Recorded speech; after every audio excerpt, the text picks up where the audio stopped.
Sim, acredite, durante a live semanal de hoje, que sempre acontece às terças-feiras, o presidente Luiz Inácio Lula da Silva defendeu que o voto feito por ministros do Supremo Tribunal Federal possa ser feito de forma secreta. O André Anelli está conosco lá em Brasília, vai trazer mais detalhes do que defende o presidente Lula. Vamos lá. André, seja bem-vindo mais uma vez. O presidente está dizendo que ele não quer a transparência, ou seja, um juiz do Supremo, um magistrado da importância de um juiz do Supremo não vai assinar o que está dizendo, porque ele está dizendo que não pode ter mais a assinatura do ministro porque isso geraria repercussões negativas com quem discorda do ministro.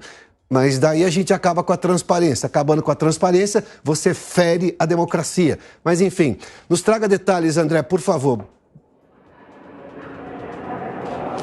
Exatamente isso, Piotr. Muito boa tarde para você novamente, boa tarde aos debatedores e também para quem está ligado aqui no 3 em 1 da Jovem Pan. Olha, o Lula disse hoje que não cabe ao presidente da República gostar ou não de uma decisão do Supremo Tribunal Federal. Segundo ele, a opção A é apenas cumprir o que foi decidido. E foi com esse argumento que o presidente defendeu que o voto dos ministros da Suprema Corte, esses votos sejam todos secretos. De acordo com o presidente, o sigilo poderia garantir mais respeito às instituições e a diminuição do que ele considera como animosidade de setores da sociedade justamente contra o Supremo Tribunal Federal. Lula deu essas declarações durante a live semanal que ele costuma fazer todas as terças-feiras pela manhã, e essas declarações vêm no contexto em que o próprio presidente da República tem sido cobrado devido ao posicionamento do indicado por ele, o ministro Cristiano Zanin. A gente relembra aqui que um dos primeiros votos do novo ministro surpreendeu partidários do presidente da República pelo viés considerado conservador.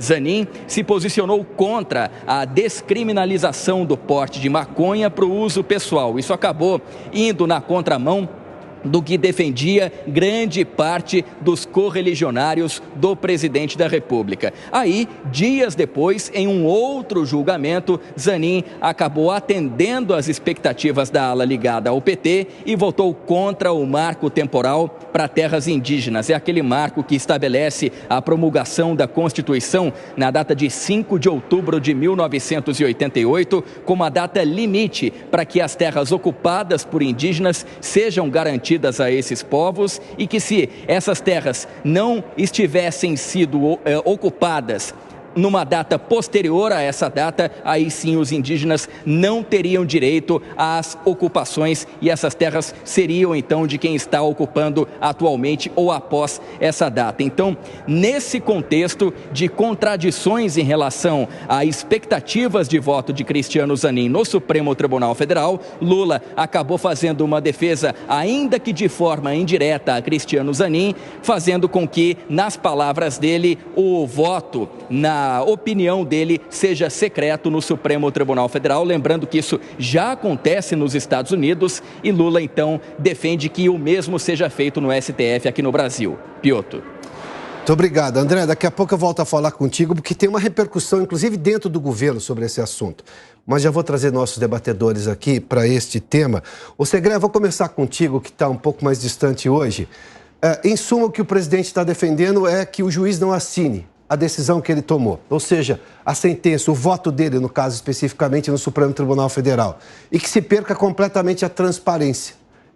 Porque se ele diz assim, eu só quero saber quem ganhou, a maioria de quanto e por onde, eu não vou saber nem as alegações do voto. Porque hoje você tem pelo menos a fundamentação, que na verdade é até material de estudo jurídico nas escolas de direito. Segré, faz sentido para você isso? Nenhum, Piotr, absolutamente nenhum. Por uma questão de transparência, democrática transparência, e fundamentalmente para entender o motivo dessa sentença. As alegações, as considerações para justificar um voto, senão para quê? Então vai levantar e dizer, eu voto contra, eu voto a favor. E como ele justifica esse voto? Sempre tem que ter um argumento jurídico. No caso da Corte, mais ainda, é um argumento constitucional. E se a gente não souber o que o ministro votou e por que ele votou dessa forma, como nós podemos saber que ele está votando de acordo com a Constituição e não por uma questão ideológica ou favorecendo especificamente a determinada ideologia ou a determinada pessoa? Isso é restar. Isso é ir contra a democracia. Me chama a atenção que o presidente, que criticou tanto a falta de democracia em governo anterior, ele proponha isso, porque isso claramente não é democrático. Fábio Pipeno, vamos lá. É um adeus à transparência essa proposta do presidente Lula. Ou você concorda que ministros não tenham divulgado os seus votos e, obviamente, como votaram? Boa tarde mais uma vez. Veja bem, não é exatamente uma proposta, foi uma opinião ruim. O presidente falou, eu acho que deveria ser assim. Ele não chegou a dizer, olha, eu vou enviar um projeto, ou eu vou instalar uma comissão para estudar uma mudança nesse sentido. Ele falou, olha, eu acho que eu defendo que deveria ser, que esse voto deveria ser secreto. E obviamente, uma opinião ruim, concordo com as opiniões com a avaliação que o Segre fez sobre isso. E veja, nem adianta buscar, por exemplo, em outras democracias, opiniões e práticas parecidas com essas que o presidente defendeu, porque isso também acho que não serve para dar qualquer tipo de embasamento ou respaldo para essa ideia ruim que ele defende, porque o Brasil já consolidou, inclusive, uma outra forma da gente saber, da gente ter contato com esses votos. Existe uma TV, inclusive no STF, para isso. Então, não faz o menor sentido o que o presidente defendeu. E Pena, eu quero só concordar com você num dos pontos que você levantou. A democracia brasileira é tão grande que essas comparações e buscar referências no mundo, elas não funcionam. Porque se você buscar referências na União Europeia, a história e o tamanho dos países não combinam com o Brasil. Mesmo nos Estados Unidos, que talvez seja o único lugar que dê para se comparar com história e tamanho, porque são tempos e são proporções parecidas de tamanho e também de história, né? Porque tem pouco mais de 500 anos, ainda assim se desenvolveram de uma outra maneira. E os americanos tiveram a inteligência de criar soluções próprias para eles mesmos, coisa que às vezes a gente demorou a fazer isso. A gente queria buscar inspiração num outro lugar. Veja, esse tema STF, o Alan de vez em quando, Piotr, ele me chama de conservador. Obviamente eu não sou. Verdade? Pois é, ele comete esse desatino, obviamente. Mas assim, por exemplo, são 11 ministros. Eu defendo que sejam 11 para o resto da vida. Você pode fazer transmissões ao vivo das sessões, eu defendo que seja assim para o resto da vida. Não tem que mexer nesse tipo de prática, como você muito bem lembrou, que se tornou uma característica do direito brasileiro. Cada um tem a sua. Na época da última campanha, quando teve gente falando, então, eu defendo que se aumente para 15 o número de cadeiras. O STF foi contra, por esse princípio da estabilidade. E, nesse tipo de coisa, você não pode ficar mexendo toda hora. Alan, me diga lá. Não, eu concordo com os meus colegas, fere a transparência e não adianta a gente comparar com a democracia americana, até porque o Supremo nos Estados Unidos é bem diferente do Supremo no Brasil.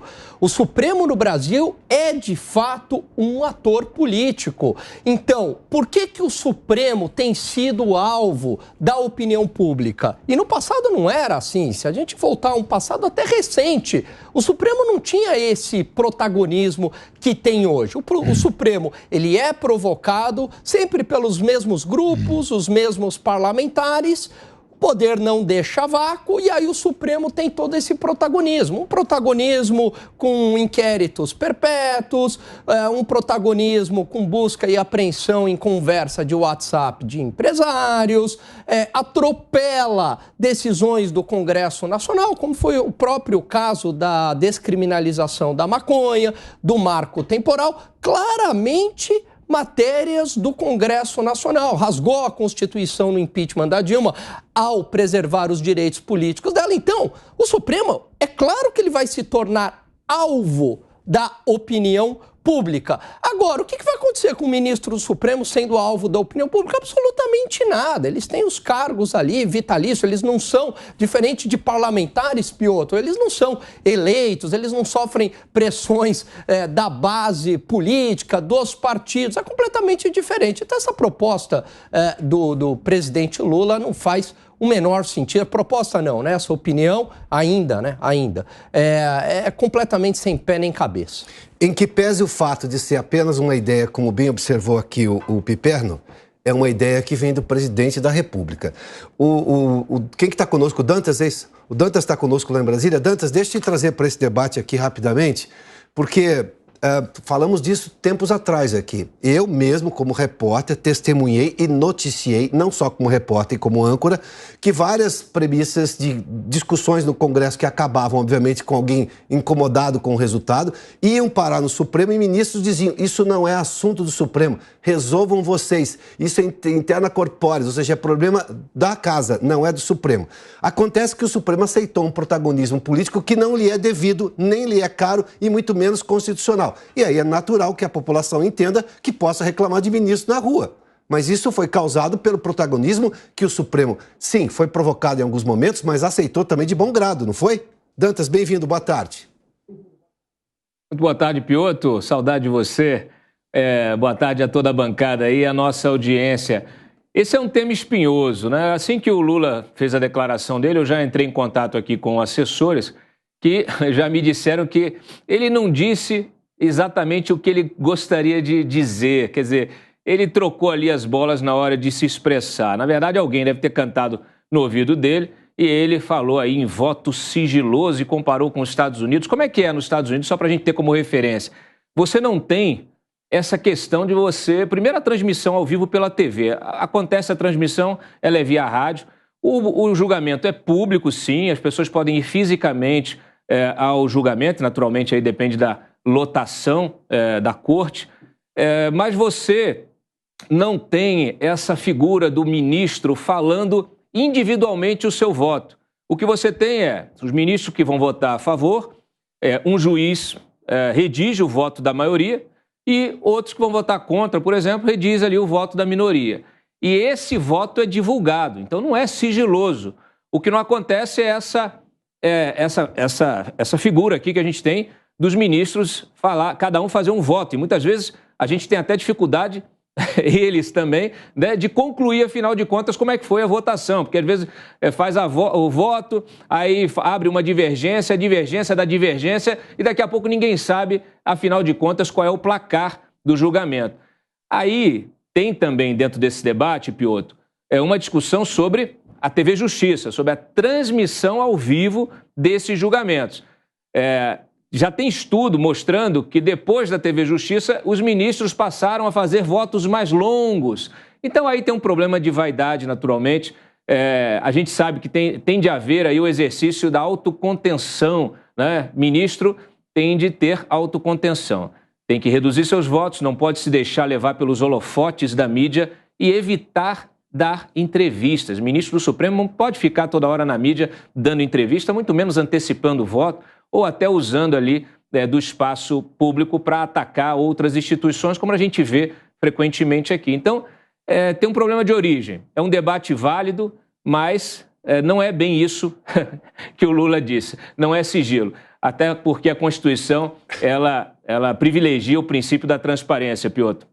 Mas vamos lá, só para entender um pouco mais. O André Anelli está conosco de novo, porque o André tem aqui uma opinião do ministro da Justiça, Flávio Dino, que, até o momento, ao que tudo indica, é um dos cotados para substituir, inclusive, a ministra Rosa Weber, que deve se aposentar no próximo mês. O André, deixa eu voltar a falar com o André, porque ele vai nos trazer mais detalhes. Está aqui o André, né? André, me conta lá, o Flávio Dino concorda com o presidente Lula, o ministro da Justiça?